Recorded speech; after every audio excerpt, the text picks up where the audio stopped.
ஐயா வணக்கம். இன்று அதிகாலையில் நான் எழும்பும்போதே ஒரு கனவோடு தான் எழும்புனேன். இந்த கனவில் எப்படின்னா, நான் இறந்து போனதாகவும் என்னுடைய உடம்பை எடுத்துட்டு சிதையில் வச்சு எரிக்கிறது போல் நான் கனவு கண்டுருக்கேன். ஆனால் நான் வெளியில் நின்று பார்த்துட்டே இருக்கேன் ஐயா. என்னோடய உடம்பை எடுத்துகிட்டு போகிறாங்க. என்னோடய தாய் தந்தையர், என்னுடைய சகோதரிகளோட ஹஸ்பண்ட் எல்லாமே இந்த உடம்பை எடுத்துகிட்டு தகுந்த இடத்துல கொடுக்குறாங்க. ஆனால் நான் வெளியில் நின்று பேசுகிறதுக்கான முற்படுகிறேன். ஆனால் எனக்கு யாருமே பேசல. இது என்ன, இதுக்கு அர்த்தம் என்ன ஐயா? கொஞ்சம் விளக்க முடியுமா ஐயா? தயவு அருட்பெரும் ஜோதி அருட்பெரும் ஜோதி தனிப்பெரும் கருணை அருட்பெரும் ஜோதி தயவு வல்லல் மலரடி வாழ்க வாழ்க எல்லா உயிர்களும் என்புற்று வாழ்க. அன்பு வடிவம் தயவு திரு செந்தில் சரவணன் ஐயா அவர்களுக்கு அன்பான வணக்கத்தை பணிவோடு தெரிவித்துக் கொள்கின்றேன். நேற்று அதிகாலையிலே தங்களுக்கு ஒரு அற்புதமான கனவு ஏற்பட்டதாக பதிவு செய்திருக்கிறீர்கள்.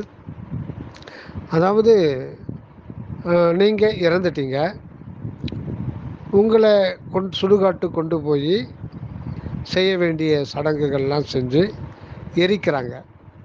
இது எல்லாம் நடக்குது. ஆனால் நான் சாகலை. நான் எட்ட நின்று இதெல்லாம் சாட்சியாக பார்த்துக்கிட்டு இருக்கேன். இந்த மாதிரி உங்களுக்கு ஒரு கனவு வந்திருக்கு. இது ரொம்ப மிகவும் அற்புதமான ஒரு கனவு தான். இது இறைவனுடைய ஆணையினால்தான் இந்த மாதிரி கனவுகள் வருகின்றது. இது நமது திண்டுக்கல் சுவாமி சரவணானந்த அவர்கள் சொல்லுகின்ற பொழுது, நமக்கு விழிப்பு நிலையிலையும் சரி, கனவு நிலையிலையும் சரி, தேவையான சூழ்நிலையை இறைவனே அந்த ஆன்மாவை பக்குவப்படுத்தும் பொருட்டு ஒவ்வொரு சூழலையும் வருவித்து தருவிக்கின்றார் அப்படின்னு சொல்லிட்டு சுவாமி சொல்லுவாங்க. ஆக ஒரு சில பேருக்கு பயங்கரமான ஒரு கனவு வரும். அதில் தாங்க முடியாத வேதனையும் பயமும் கவலையும் நீண்ட நேரம் இருக்கும். அதெல்லாம் கூட ஒரு வினைன்னு தான் சொல்லணும். அது மூலம் ஆன்மா பக்குவப்படும். அது நமக்கு தெரியாது. ஆனால் விழித்தெழுந்த பிறகு ஐயோ நம்ம கண்டது பொய் தானே அப்படின்னு சொல்லிட்டு நாம் நினைக்கிறோம். ஆமாம், அது பொய் தான். ஆனால் அந்த கனவுல நாம் அனுபவித்த தாங்க முடியாத பயமும் கவலையும் இடரும் அது அனுபவித்து விட்டது தானே. அது ஒன்றும் வாபஸ் ஆக முடியாது. கனவுலிருந்து விழிப்பு நிலைக்கு வந்தாலுமே கூட, அது பொய் என்று அறிந்தாலுமே கூட, அந்த அனுபவம் அனுபவித்து விட்டது தான். அது ஒன்றுமே பண்ண முடியாது. அந்த நேரத்தில் நம்ம பயம், இடர், துயரம் எல்லாத்தையும் அனுபவிச்சிட்டோம். அதனால் ஒவ்வொரு நிலைகளையும் நமக்கு இன்பமும், அதே மாதிரி கனவுல புலன் இன்பங்கள் கூட வரும். அந்த மாதிரி ஒரு தேக புணர்ச்சி செய்கிற மாதிரிலாம் கூட வரும். அதில் ஒரு இன்பமாக இருக்கு. எல்லாம் கனவு தான். பட்டு அந்த நேரத்தில் அது கனவுன்னு சொல்லிட்டு சொல்கிறதுக்கு வாய்ப்பே கிடையாது. அது அந்த நேரத்தில் இன்பமும் துன்பமும் அது விழிப்பு நிலையாக தான் அனுபவப்படுமே தவிர, கனவு அப்படின்னு ஒன்று நமக்கு உணர முடியாது. அது விழிப்பு நிலைக்கு வந்தால் தான் உணர முடியும். அதனால் ஒவ்வொரு கனவும் அவங்கவுங்களுடைய பக்குவ நிலைக்கு ஏற்றபடி திருவருளால் வருவித்து நமக்கு அனுபவம் செய்யப்படுகிறது, அனுபவப்படுத்தப்படுகிறது. அந்த வகையில் தங்களுக்கு பல பெருமானாருடைய காட்சிகள்லாம் பார்த்துருக்கீங்க, நிறைய சொல்லியிருக்கீங்க. ஒளியினுடைய இதெல்லாம் கூட தரிசனம் பண்ணியிருக்கீங்க. அந்த வகையில் இப்போ இருக்குது ரொம்ப ஒரு அற்புதமானது. இதில் இருந்து நம்ம என்ன தெரிஞ்சுக்கிறோம் அப்படின்றது நம்ம முக்கியமானது. இது உங்களுக்கு புரிஞ்சிருக்கும். இதை மேற்கொண்டு விளக்க வேண்டிய அவசியம் இல்லை. உங்களுக்கு தெரிஞ்சிருக்கும். என்னமோ தெரியல, திருப்பி கேட்குறீங்க, அது என்னன்னு தெரியல, உங்களுக்கு தெரிஞ்சிருக்கும்.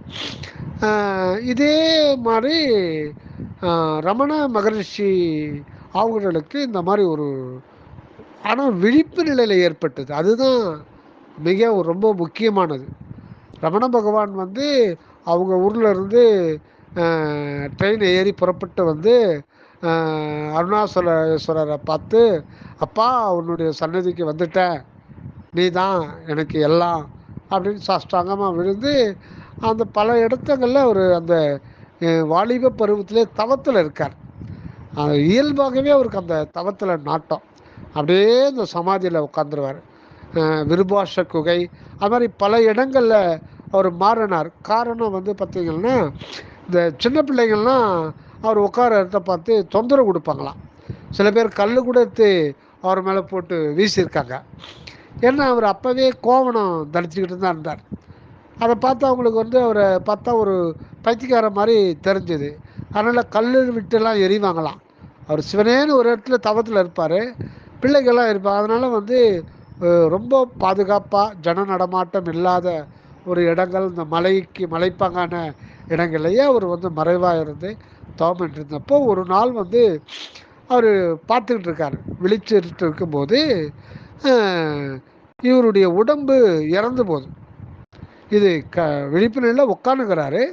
இவருக்கு எதிர்க்க இப்போது சொல்ல போகிற சம்பவம் நடக்குது. இவர் இறந்துடுறார். அதை பார்க்குறார். இவர் உடம்பு வந்து பிணமாகி வெளியில் இருக்குது. அதை வந்து 4 பேர் தூக்கிட்டு போகிறாங்க. பின்னாடி ஜனங்கள் போகிறாங்க. போயிட்டு அதை புதைக்கிறாங்க, எல்லாத்தையும் பண்ணுறாங்க. ஆனால் இவர் எட்ட இருந்து எல்லாத்தையும் உணர்றார், விழிப்பு நிலையில் இது பண்ணுறார். அப்போ தான் அவருக்கு வந்து இன்னும் ஒரு பல படிகள் ஞானோதயம் ஏற்படுது. அப்போ வந்து அந்த ஆன்மா இதிலேருந்து என்ன ரமண பகவான் உணர்ந்தார்னா, உணர்ந்து மட்டும் இல்லை, அது அந்த ஆன்ம நிலையிலேயே அவர் லயித்து அதனோட அதை ஒன்றிட்டார். அந்த நிலையிலிருந்து அந்த க்ஷணத்திலிருந்து அவர் கீழே இறங்கவே இல்லை, தேக நிலைக்கே வரல அவர். அதுதான் ரொம்ப அற்புதமானது. அந்த சம்பவம் காட்சி நேராக பார்த்த பிறகு ஆன்மா நித்தியமானது அப்படின்ற உணர்ந்து, அது பிறப்பு இறப்பெல்லாம் இந்த தேகத்துக்கே ஒழிய ஆன்மாவுக்கு பிறப்பு இறப்பு கிடையாது.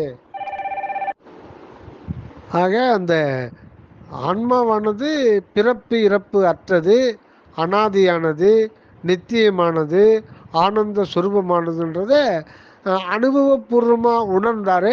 அந்த க்ஷணத்திலிருந்து அந்த ஆன்ம சுரூபத்திலேயே நிலைச்சிட்டார். அதுதான் அந்த ஒரு இது வந்து உங்களுக்கு கனவுல கிடைச்சிருக்கு. ரெண்டுமே ஒன்று தான்.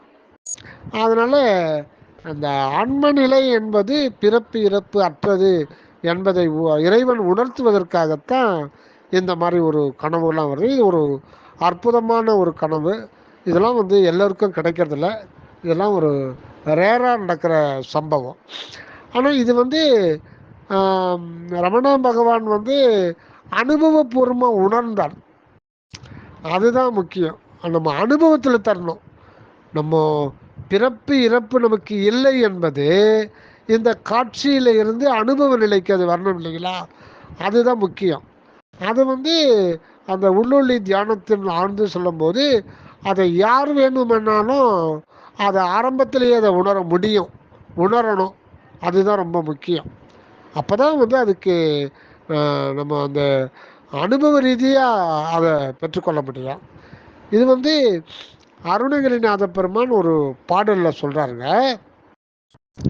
அந்த பாடல் மேலோட்டமாக நம்ம பார்த்தோம்னா அது வந்து வேற ஒரு அர்த்தத்தை காமிக்கும். ஆனால் இது வந்து அவருடைய சுயானுபவத்தை தான் சொல்லுது. இந்த பாடல் என்னன்னு பார்த்தீங்கன்னா, செம்மான் மகளை திருடும் திருடன் வெம்மான் முருகன் பிறவான் இரவான். செம்மான் மகளை திருடும் திருடன் வெம்மான் முருகன் பிறவான் இரவான்.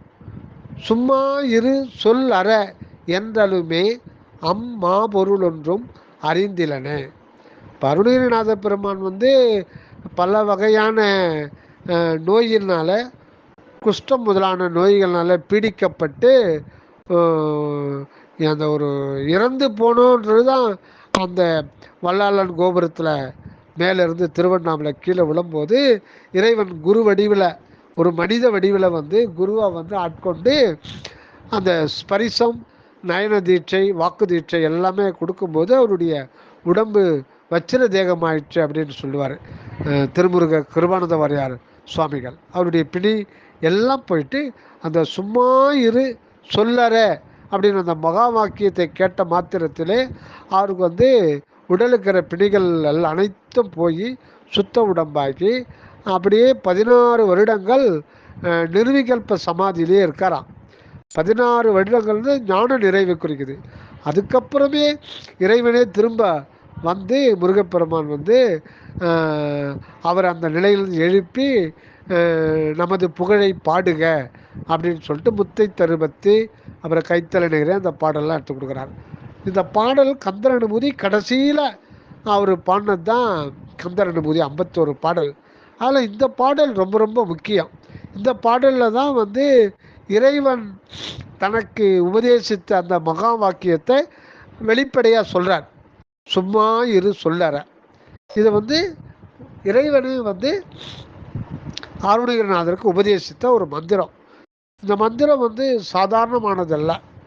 சைவ ஆகமத்தில் எவ்வளவோ இரு மகா வாக்கியங்கள் இருந்தாலும் கூட இது அந்த குமார சிவமே நேரடியாக வந்து உபதேசித்தது.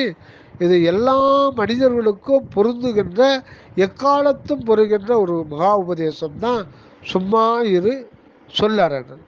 இதுதான் வள்ளல் பெருமான் இன்று வருமோ நாளைக்கே வருமோ அல்லது மற்ற என்று வருமோ அறியேன் எம்கோவே தொன்று மல வெம்மாயற்று வெளிக்குள் வெளிகடந்து சும்மா இருக்கும் சுகம். அங்கே சொல்கிற மகா வாக்கியம் தான் வள்ளல் பெருமானும் சொல்கிறார். சும்மா இருக்கும் சுகம் அப்படின்றார்.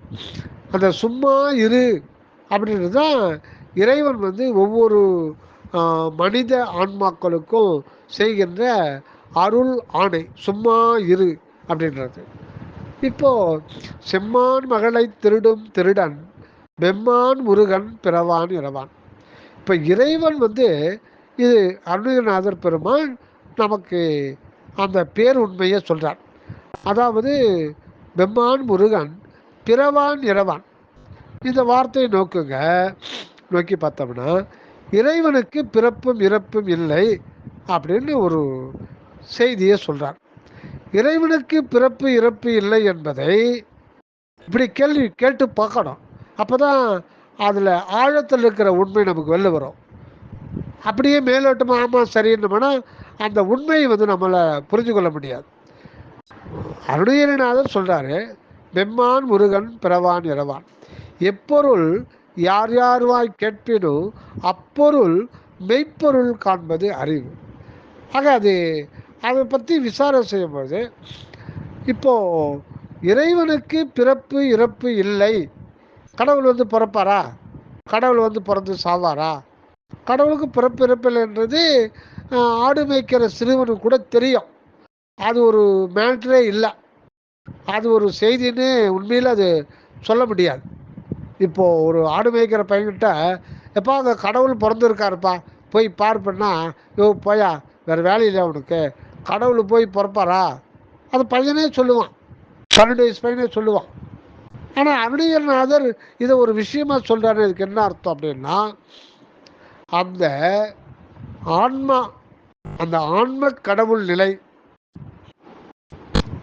அந்த ஆன்ம கடவுள் நிலைக்கு பிறப்பும் இல்லை இறப்பும் இல்லை. அது அனாதியானது, நித்தியமானது, ஆனந்தமயமானது. அந்த ஆன்மஸ்வரூபம் உண்மையில் அதுக்கு பேர் தான் முருகன். அதுக்கு பெயர் தான் முருகனை தவிர நாம் நினைக்கிற மாதிரி முருகப்பெருமான் ஏதோ ஒரு கந்தர் உலகத்தில் மனித வடிவத்தோட ஞானவேலை கையில் பிடிச்சிக்கிட்டு 2 பக்கங்கள் வந்து வள்ளி அம்மையும் தேவானை அம்மையும் இருக்கிறதா நினைக்கிறதெல்லாம் அது ஒரு கற்பனை. அந்த மாதிரி ஒரு கற்பனையில் சிலையை வடித்து கோயிலை பிரதிஷ்டை பண்ணி அந்த பாமர மக்களுக்கு அவங்கள ஒரு நல்வழிப்படுத்தணும்னு சொல்லிட்டு பெரியவங்க அந்த மாதிரி உருவ வழிபாட்டில் கொண்டு வந்து இது பண்ணிட்டாங்க. ஆனால் அவங்க ஒரு நல்ல ஒரு எண்ணத்தில் தான் அந்த மாதிரி செஞ்சாங்க. ஆனால் இப்போ வந்து அது வந்து எங்கேயோ கொண்டு போய் விட்டுச்சு. கடவுள் எங்கே இருக்காருன்னா கோயிலில் தான் கடவுள் இருக்கார் அப்படின்னு எல்லாருமே அந்த ஒரு சிந்தனையில் தான் இருக்காங்க. கடவுள் இருக்கிற இடம் வந்து நமக்குள்ளே தான் கடவுள் இருக்கிறார் அப்படின்றத மறந்துட்டாங்க, மறுத்துட்டாங்க. கடவுளை பார்க்கணுன்னா கோயிலுக்கு போகணும், ஒரு சிலை வடிவத்தில் நம்ம கற்பனை பண்ணோம். இறைவன் வந்து கற்பனைக்கு எட்டாதவர். அந்த காலத்தில் இருந்த பாமர மக்கள் ஆடு மாடு மேய்க்கிறவங்க, பயிர் தொழில் பண்ணுறவங்க, நெசவு தொழில், இந்த மாதிரி ஒரு 4-5 தொழில் தான் இருந்தது. அவங்களுக்கு வந்து இப்படி தான் வாழணுன்றத ஒரு நெறி அறியாமல் எப்படி எப்படியோ வாழ்ந்துருந்தாங்க, தெய்வ சிந்தனை இல்லாமல். அவங்களுக்கு வந்து ஆன்மா அப்படின்னும் உள்ளொளி அப்படின்னு சொன்னால் ஓடி போயிடுவாங்க, அவங்களுக்கு இது பண்ண முடியாது. அதனால் ஒரு புராணங்கள் அந்த மாதிரிலாம் ஏற்படுத்தி நம்மளை மாதிரியே கடவுள் ஒருத்தர் இருக்கிறாருன்னா தான் அவன் நம்புவான். அது மேல் உள்ளத்தில் இருக்கிறாரு, அவருக்கு பயந்து வாழணும், ஒழுக்கத்தோடு இருக்கணும், தப்பு பண்ணக்கூடாது, தர்மம் பண்ணணும், பாவம் செய்யக்கூடாது, இதெல்லாம் அந்த கோயிலுக்கு போய் ஒரு சந்தனையை ஏற்படுத்தி பண்ணாங்க. நல்ல நோக்கத்தோடு பார்த்தாங்க. நான் வந்து இப்போது அதனுடைய எண்டு பரிணாமம், அதனுடைய வளர்ச்சி கிரமத்தை பார்க்கும்போது இப்போ என்ன நிலைக்கு அந்த வழிபாட்டு முறை இப்போ எந்த நிலைக்கு வந்திருக்கு, எந்த அளவுக்கு பரிணாமம் ஆகி வளர்ச்சி அடைஞ்சிருக்குன்னு பார்த்தா ஒன்றும் இல்லை, நத்திங் தான். பிரதோஷ அன்னைக்கு பார்த்தீங்கன்னா கோயிலில் எப்பவும் இல்லாத கூட்டம் கூடுது. சனிக்கிழமை பிரதோஷம்னு வச்சுக்கங்க, மறுநாள் ஞாயிற்றுக்கிழமை அந்த அவங்க அடித்த பட்டை, கழுத்தில் கட்டின கொட்டை எல்லாம் இது பண்ணிவிட்டு ஞாயிற்றுக்கிழமை 6 மணிக்கு மீன் கடை, கோழிக்கடை, ஆட்டுக்கறி கடை, ஈரான் கடை, இங்கே தானே போகிறாங்க. 100க்கு 99 பேர் அதில் அப்படி தான் இருக்காங்க. அப்போது உயிருக்குள்ள கடவுள் இருக்கிறார்ன்ற உண்மை வந்து அப்போ வந்து வெளிப்படையாக சொல்லப்படவில்லை. அதனால் ஏற்பட்ட காரணம், இன்றைக்கி உயிர்கள்லாம் ஒரு உணவுப் பொருளாக நினைக்கிறான். ஒவ்வொரு உயிருமே இறைவன் தான் அனுபவ வாழ்வுக்காக சீவனாகி வந்திருக்கிறார்ன்ற உண்மை வந்து அப்பொழுது மறைக்கப்பட்டு விட்டதனால, அதனால் வந்த வினை அவங்க எதிர்பார்த்த பலன் கொடுக்காம மாறுபாடான பலன் கொடுத்துட்டு இன்றைக்கி உலகமே கொலை கலையாக மாறிவிட்டது. நம்மளை மாதிரி தான் எல்லா உயிரும் வாழ வந்திருக்கு. ஆடும் நம்மளை மாதிரி தான் வாழ வந்திருக்கு, மாடும் நம்மளை மாதிரி தான் வாழ வந்திருக்கு, கோழிகளும் நம்மளை மாதிரி வாழ்ந்திருக்கு. அதாவது அந்த வாழ்க்கையில் அந்த நிலையில் அந்த தேகத்தில் ஒரு அனுபவத்தை பெற்றுக்கொள்கிறது. ஆனால் அந்த உண்மையெல்லாம் வந்து மறைக்கப்பட்டு விட்டது. அப்போ அந்த பொருட்படுத்தவில்லை.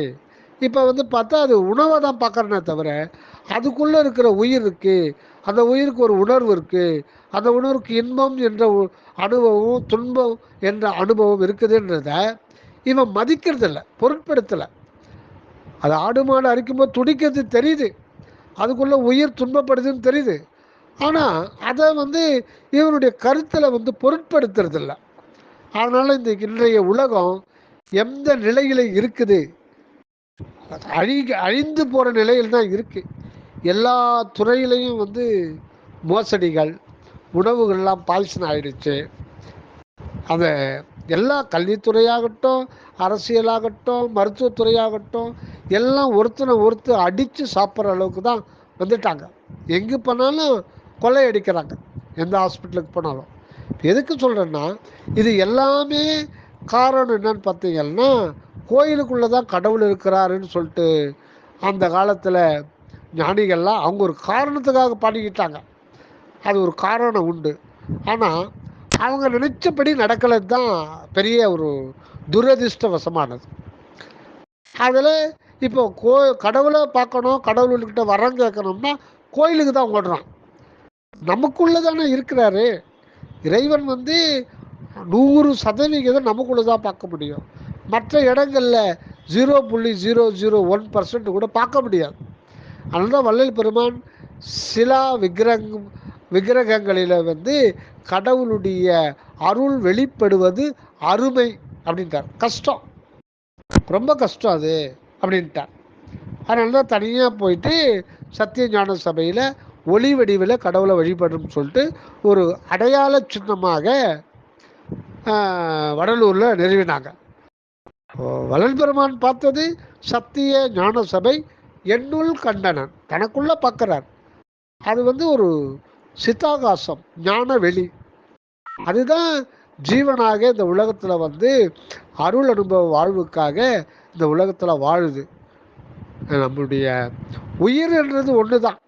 பயிர்ப்புறு கரண பரிசுகள் பற்பல, உயிர் திரள் ஒன்று. கரணப்பரிசுகள் அப்படின்னும் போது அந்த மனம், உடல், உயிர், இந்த ஒரு இதெல்லாம் வந்து அது அகக்கரணம் புறக்கரணம் அப்படின்னு சொல்லுவாங்க. இல்லை மனோ வாக்கு காயம், இந்த காயம் இதை அந்த நம்முடைய இந்த காயம் வந்து ஆடாக இருக்கலாம், மாடாக இருக்கலாம், பன்றியாக இருக்கலாம், இது இது வேறுபாடாக இருக்கலாம். வெவ்வேறு தேகத்தினுடைய தோற்றம் வேறாக இருக்கலாம். ஆனால் அதுக்குள்ளே இருக்கிற உயிர் ஒன்று தான். ஞானிக்கு உள்ளே இருக்கிற உயிரும் ஒன்று தான், பாமரனுக்கு உள்ளே இருக்கிற உயிரும் ஒன்று தான், பூனைக்கு இருக்கிற உயிரும் ஒன்று தான், கோழிக்கு இருக்கிற உயிரும் ஒரே மாதிரியானது தான், ஆட்டுக்குள்ளே இருக்கிற உயிரும் ஒரே மாதிரியானது தான், மீனுக்குள்ளே இருக்கிற உயிரும் உயிர் என்பது ஒன்று தான். அதுதான் பயிர்ப்புறு கரண பரிசுகள் பற்பல. பரிசு அந்தந்த ஆன்மாவினுடைய பக்குவத்துக்கேற்ற மாதிரி 2 அறிவு, 3 அறிவு, 4 அறிவு, 5 அறிவு, அதெல்லாம் ஒரு பரிசு, இறைவன் கொடுக்குற பரிசு தான் நமக்கு வந்து அந்த பரிணாமத்தில் வந்து ஆடு, மாடு, கோழி, பன்றி அப்படி வருது. கடைசியில் மனித தேகம், இதுதான் கடைசியாக நமக்கு கொடுக்கப்படுகிற ஒரு சிறந்த பரிசு. ஆக இந்த பரிசுகளுடைய தோற்றம் வேறு வேறாக இருக்கலாமே ஒழிய உள்ளே வாழ்ந்து கொண்டிருக்கின்ற அந்த உயிரானது, ஜீவனானது முழுக்க முழுக்க இறைவனே அந்த அடுத்த நிலையில் ஒரு ஜீவனாக வர்றார். ஏன்னா இந்த ஜீவன் அப்படின்ற ஒரு துவாரத்தின், உயிர் உணர்வு என்ற துவாரத்தின் மூலம்தான் அனுபவம் என்ற ஒன்று இறைவனுக்கே சாத்தியமாகுது.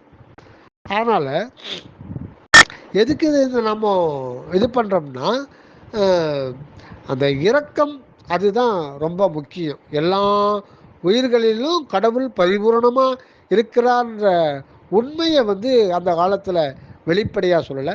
வள்ளல் பெருமான் தான் அந்த உண்மையை சொல்கிறார். உயிரெல்லாம் ஒரு நீ திருநடம் புரியும் ஒரு திருப்பொது என அறிந்தேன், செயலெல்லாம் தவிர்ந்தேன் அப்படின்னு சொல்கிறார். செய்ய குற்றம், என்ன குற்றம்? கொலை. மற்ற ஜீவராசிகளை கொலை செஞ்சு அதனுடைய புலை உணவு உண்பது தான் குற்றம். அந்த குற்றம்லாம் தவிர்த்துட்டேன். எப்போ? உயிரெல்லாம் ஒரு நீ திரு நடம் புரியும் ஒரு திருப்பொது. பொதுனாலும் சபைனாலும் ஆலயம்னாலும் கோயில்னாலும் மன்றம்னாலும் ஒன்று.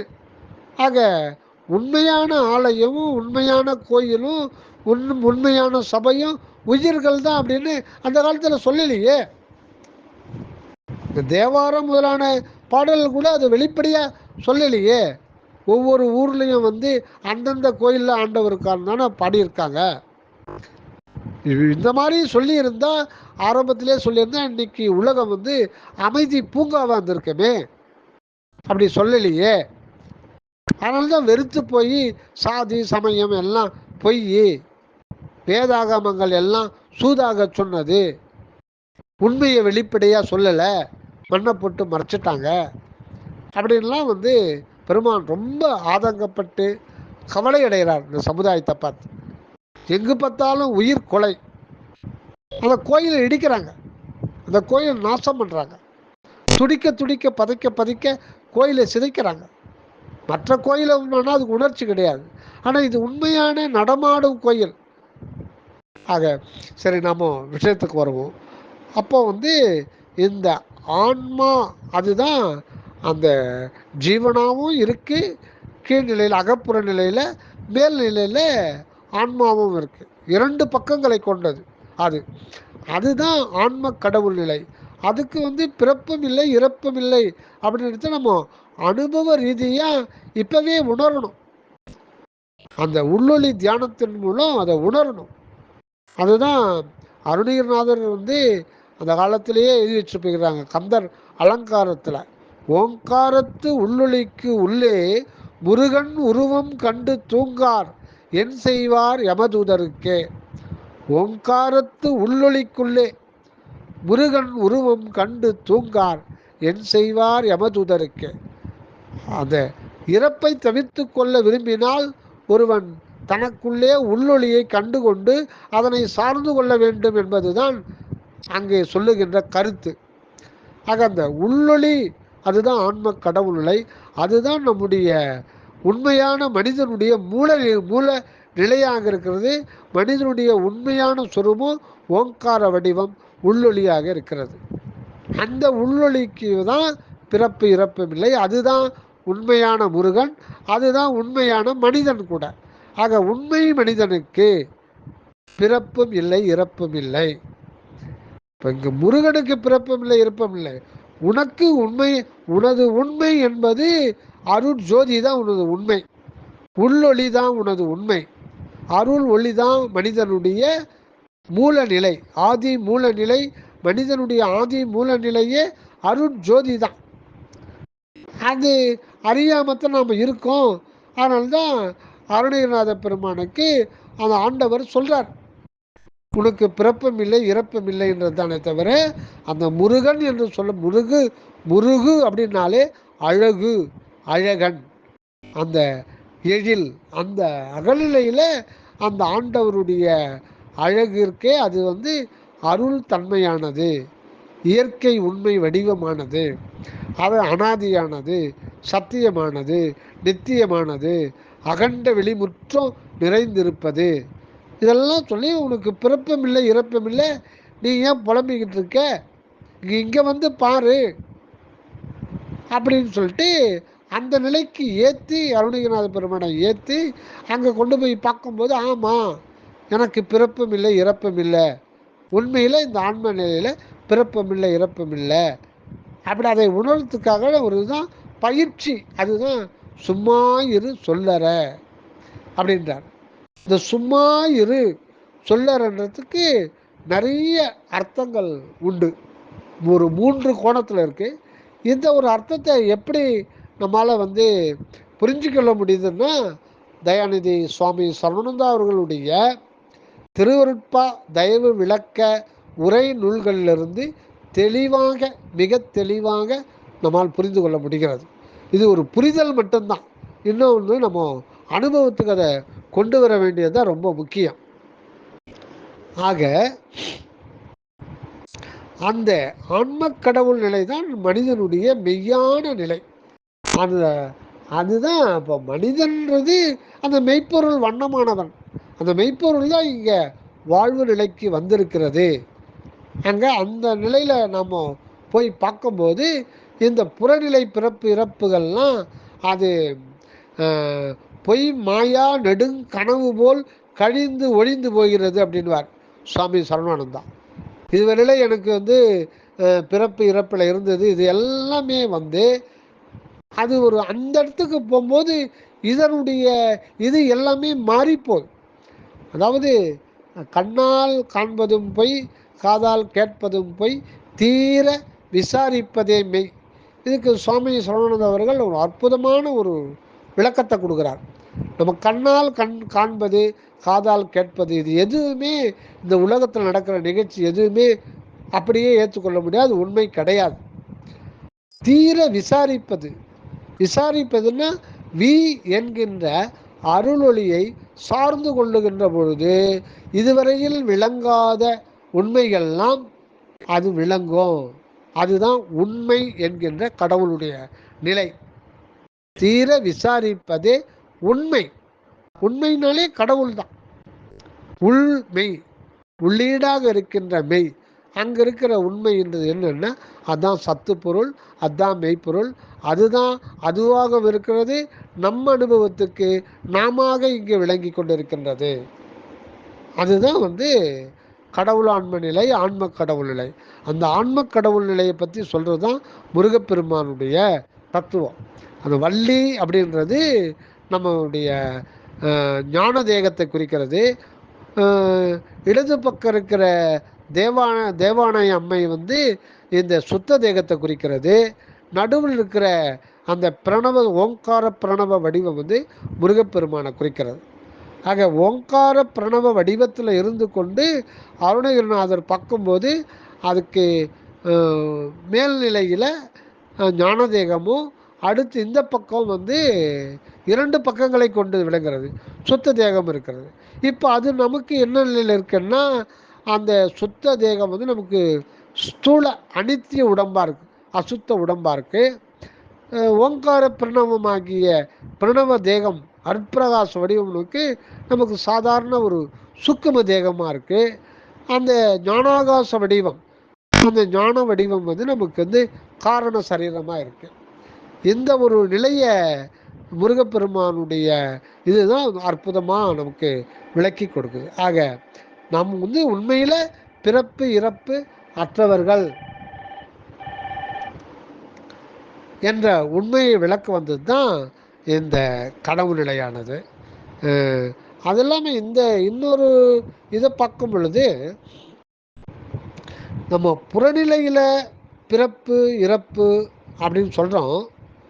ஆனால் ஒரு மனிதனுக்கு வந்து அந்த பிறந்த அந்த ஒரு அனுபவம் வந்து அனுபவம் ஆகாது. அதே மாதிரி இறப்பு நிலையும் அனுபவம் ஆகாது. ஆக ஒரு மனிதனுக்கு பிறத்தலும் இறத்தலும் அனுபவம் ஆகாது. அப்போ என்னதான் அனுபவம் ஆகும்னா, நிகழ்காலத்தில் இருந்து கொண்டு இருப்பது தான் உண்மையான அனுபவம். என்ன காரணம்னா, ஆன்மா என்பது நித்திய நிகழ்காலத்திலே விளங்கி கொண்டே இருப்பது, எக்காலும் எக்காலும் விளங்கி கொண்டிருப்பது. அதுதான் வள்ளல் பெருமான் எக்காலும் எப்பாலும் இருத்தலே பெற்றேன். அது உண்மை, அதுதான். அது எப்பாலும் எக்காலும் இருந்து கொண்டு இருப்பது தான் அந்த ஆன்ம கடவுள் நிலை. அது வந்து பிறப்பு இறப்பு உண்மையில் அது கிடையாது. ஆக இந்த பிறப்பு இறப்புன்றது ஆன்மாவின் மேல் அதனுடைய பக்குவப்படுத்துவதற்காக அந்த வெவ்வேறு சூழ்நிலைகளில் வெவ்வேறு காலங்களில் ஒவ்வொரு தேகமாக வருவதும் நீங்குவதுமாக இருக்கிறது. இதுதான் வந்து உண்மை. அது சுவாமி சரவணானந்தர்கள் ஒரு உண்மையை சொல்கிறார். அதாவது ஒரு மனிதன் இறந்துடுறான்னா அப்போ அந்த உடம்புலேருந்து ஆன்மா பிரிஞ்சிடுது. இது வந்து உண்மை. ஆனால் இது புறநிலையில் தான் பார்க்குறோம். ஒருத்தர் இறந்துடுறாருன்னா அந்த ஆன்மா அந்த உடம்புல இருந்து வெளியேறிச்சுன்னு அர்த்தம். அது உண்மைதான். அப்புறம் அது இந்த பிரபஞ்சத்தில் எங்கன்னாலும் போய் எந்த ஒரு அண்டத்தில்னாலும் போய் அது அடுத்த பிறவிக்கு போயிடும். இன்னொரு தந்தையினுடைய விந்துப்பையில் 2 மாதங்கள் இருக்குமா. இது ஞானிகள் சொல்கிறது. அது வள்ளல் பெருமான் விண்ணப்பத்தில் சொல்கிறார். 2 மாதங்கள் அது வெளியிலே வராது. 2 மாதங்கள் கழித்து தேக புணர்ச்சி செய்யும்போது தாயினுடைய கருமுட்டைக்குள்ளே புகுந்து அது ஒரு 10 மாதம் இருக்குது. மொத்தம் 12 மாதங்கள். அப்போ அந்த அடுத்த இறந்த அடுத்த வினாடியே வந்து இன்று ஏதோ ஒரு உலகத்தில் ஏதோ ஒரு அண்டத்தில் ஒரு மனிதனுடைய விந்து பையில் போய் உட்காந்து அந்த விந்து அணுவையே தனக்கு தேகமாக வச்சுக்குது முதல் சில 2 மாதங்களுக்கு. அப்புறம் கருமுட்டையோடு சேர்ந்து அந்த தேகம் பெருசு, அப்புறம் வளர ஆரம்பிச்சிச்சு. ஆக வாழ்வு, அந்த அனுபவ வாழ்வுக்கு என்பதற்கு ஒரு வினாடி கூட அதுக்கு ஓய்வு கிடையாது. ஒரே ஒரு வினாடி கூட அவனுடைய அனுபவ வாழ்வுக்கு ஓய்வு என்பதே கிடையாது. அதாவது இடையறா அனுபவ வாழ்வு அப்படின்னு சரவணானந்த சாமி. அந்த ரெஸ்டே கிடையாது, அது வந்துகிட்டே இருக்கு. ஆக இது வந்து புறநிலையில் பார்க்குறோம், இது உண்மைதான். ஆனால் அகநிலை, அந்த உள்நிலைக்கு தேக உணர்வு, மன உணர்வு, ஜீவ உணர்வுலாம், ஜீவ நிலைகள்லாம், தத்துவ நிலைகள்லாம் கடந்து உள்ளே போயிட்டா அங்கே அனுபவமாகிற உண்மை, மேல்நிலை உண்மை முற்றிலும் மாறுபாடாக இருக்கிறது என்கின்றார் சுவாமி சரவணானந்தா. என்னன்னா, இந்த ஆன்மா போய் இன்னொரு தேகத்தை எடுக்குதுன்னு நம்ம வெளியில் பார்த்தா அப்படித்தான் தருது. அது முற்றிலும் தவறு. ஆன்மா மீது தேகம் ஒவ்வொரு தேகமாக வந்து ஒன்றுகிறது. ஏன் அப்படின்னா, ஆன்மா வந்து இடம் பெயராது. அது அது வந்து அறிவு என்கின்ற ஒரு அணு. அதுக்கு வந்து இடம், காலம், தூரம் இதெல்லாம் கிடையாது. அதனால் அது வந்து இன்னொரு இடத்துலேருந்து இன்னொரு இடம் அப்படின்னு நாம் நினைக்கிறது வந்து கற்பனை. அந்த அகநிலையில் அந்த அகநிலை ஒன்று தான் இருக்குது. அங்கே இடமும் காலமும் தூரமும் பொய்யாகி விடுகின்றது. அது ஒன்று தான் இருக்குது அகநிலையில், அது மட்டும்தான் இருக்குது. அங்கே இடம் காலம் தூரம்லாம் கிடையாது.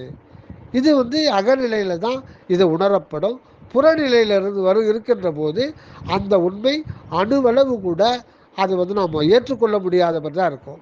அகநிலைக்கு வந்தால் இந்த உண்மை முற்றிலும் மாறுபடுது. அங்கே இடம் காலம் தூரம் என்ற ஒன்று கிடையாது. இன்னொன்று இடம் காலம் தூரம் பொருள்.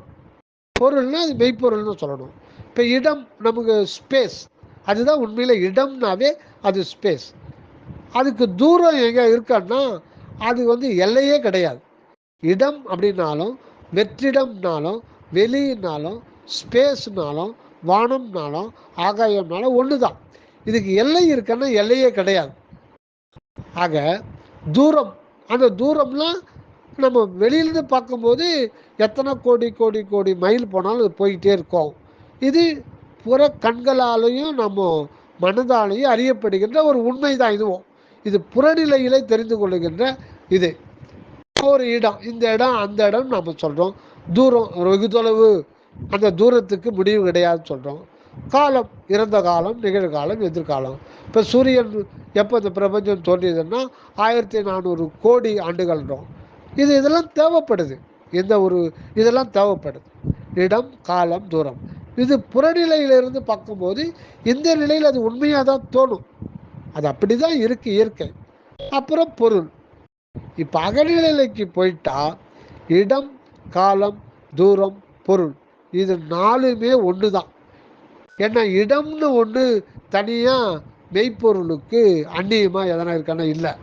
காலம்னு ஒன்று எதனா ஒரு கருத்தோ இல்லை கணிப்போ இல்லை அது ஒரு கணக்கீடோ அது அருளுக்கு அந்நியமாக இருக்கான்னா கிடையாது. அதே மாதிரி தூரம். ஆக இடம் காலம் தூரம் பொருள் இதனால ஒன்றுக்கு ஒன்று ஒரு மெர்ஜாகி அங்கே மெய்ப்பொருள்னு ஒரு இருப்பு இருக்குது. அதுதான் வந்து வள்ளல் பெருமான் வந்து நிறைந்த பெருவெளி அப்படின்றார். ஆங்கே உறைந்த அனுபவம் தோழி நிறைந்த பெருவெளி அனுபவம். அது ஒரு அன்பு வெளி. வள்ளல் பெருமான் முடிவாக வந்து தன் சீடர்களுக்கு உபதேசித்த ஒரு இது என்னன்னா அகிலமாம் அன்பாம். அன்பு என்கின்ற ஒரு இருப்பு இருக்கு. அது எப்பவும் இருக்கு. அவ்வளோதான். நன்றிங்கய்யா. தயவு. வந்தனம் வந்தனம்.